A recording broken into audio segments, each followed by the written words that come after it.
My name is Victor Hancock. I reside in Richardson, Texas, end of the B-25s. And they had at Greenville, South Carolina, we were training arguably the finest airplane that the Air Force had in its inventory, particularly among the small light bombers and medium bomber range. It was easy to fly. It was just so strong. It could take a heck of a beating. You'd always be my lily. I can remember up to that time I'd always gave my dad a big hug and kissed him on the cheek, and that evening I went up to him, gave him a hug, stepped back and shook his hand. I had realized that I was into the service now, sure enough, future. Got to Buckley Field.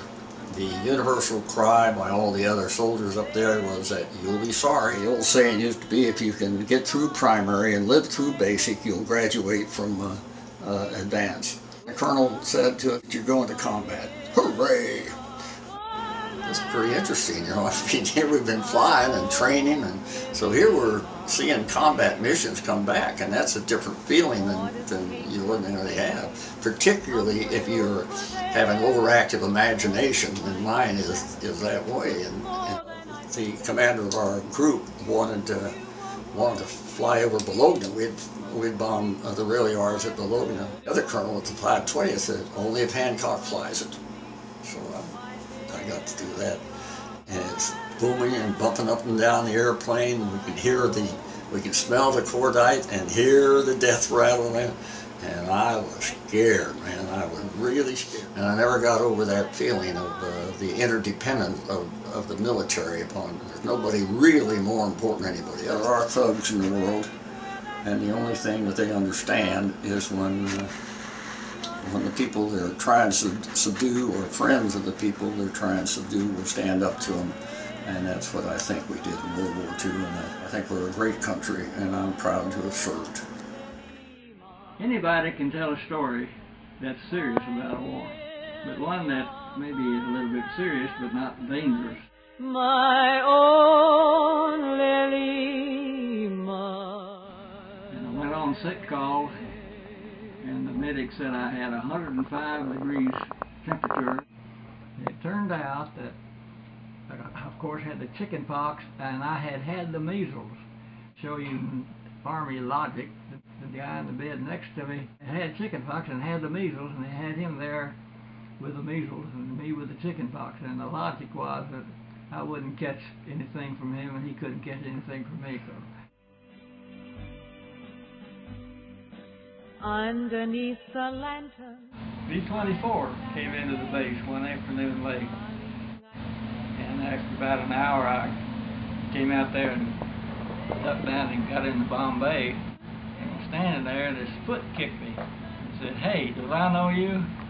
And I stuck out my hand and said, "I'm Jim LaPrelle." He said, "I'm Ed McCleskey."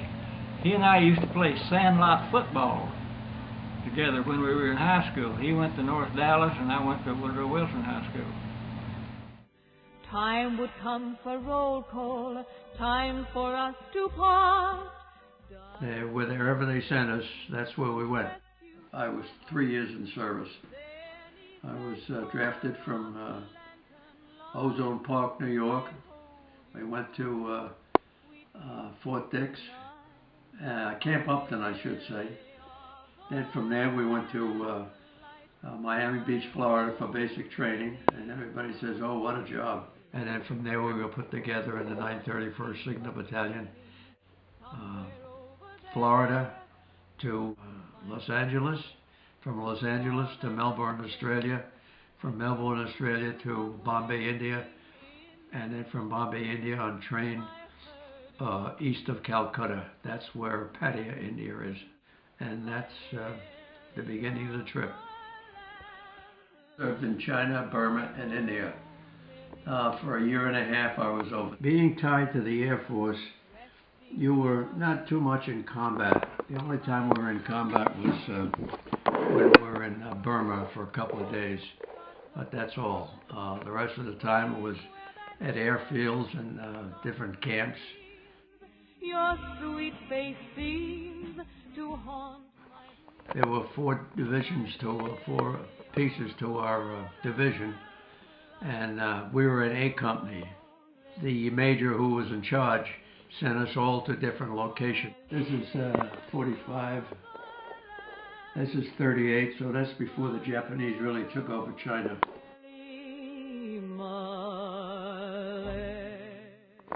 They have a celebration to King Neptune, and I didn't participate in it, but we couldn't. There was only 2 or 3 fellas they picked to participate in it, because we had 3,500 people on board the ship, so they picked 2 or 3, but everyone got a certificate like this.